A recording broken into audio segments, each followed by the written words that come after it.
C'entro anch'io,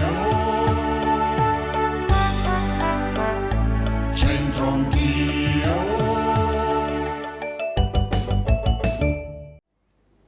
Iniziamo questa puntata di Centro Anch'io ancora una volta dal nostro castello e attenzione, perché? Perché attenzione? Noghe cagna roto che non va la moergoto.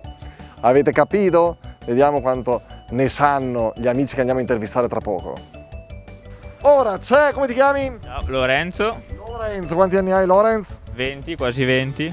20 anni, chi se li ricorda più? Che fai tu Lorenzo? Di che ti occupi? Studi, lavori? Sono studente universitario qui a Brescia. Giurista di impresa sto studiando. Cosa? Giurista di impresa. Tutte cose impegnative, tutte cose importanti. Alto livello. Ah, vero, alti livelli qua. Allora, tu come te la cavi, caro Lorenzo, con il dialetto? So qualche parolina però. Paroline e parolacce. Anche, soprattutto quelle. Qui è un po' difficiletto, poi vedrai che ti aiuto. Dai, questo qua in basso, prova a leggere ad alta voce. No che cagna rota che non va amo ergota. Sì, vabbè, allora, e la cagna, sai cos'è? Cosa può essere la cagna? Una canna da pesca in quel caso, no? Canna da pesca, che anche se rotta... Posso rileggerla? L'amo per pescare, ergota qualcosa, quindi... Rebus, Sì, complicato. Ora ci siamo spostati all'interno, nello showroom di Lupo Antico. Guardate quanti allestimenti per i vostri occhi, per le vostre tasche, per tutte le esigenze davvero vi troverete bene. Siamo in compagnia di... Elisa, Elisa. Cara Elisa, tu quanti anni hai? Posso ancora chiedertelo, ti offendi? 18. 18, che bello Elisa. Tu che fai Elisa? Vado a scuola al De André. Al De André, tutto bene? Insomma, un anno molto particolare. Va bene, allora tu non capisci proprio nulla di queste parole. Cagna, no che cagna roto che non va la muargoto. Vota qualcosa tipo. Brava, sì. La cagna, va bene, una cosa che...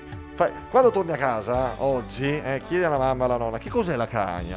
Ok. E loro probabilmente ti dicono, nell'orto, in cascina una volta si usava. È un contenitore, un cesto con un manico. Quindi non c'è, che mia, non è cagna rota, che non va la muargota, non c'è qualcosa che, insomma, magari non si usa più, che invece potrebbe avere un valore. Tu sei una che recuperi un po' prima di buttare, cerchi di... Sì, io sì, tanto. Sì, quindi quando magari devi eliminare un vestito oppure un maglione, un paio di scarpe, no, aspetta, li tengo che magari... Ci penso tanto. Brava. No che cagna rota che non va la mo ergota. Quante parole hai capito? 1, 2, 3, 4, 5, 6, 7, 8, 9 parole, quante ne hai capite? Quante ne conosci? Poche, molto poche. Tu sai cos'è la cagna?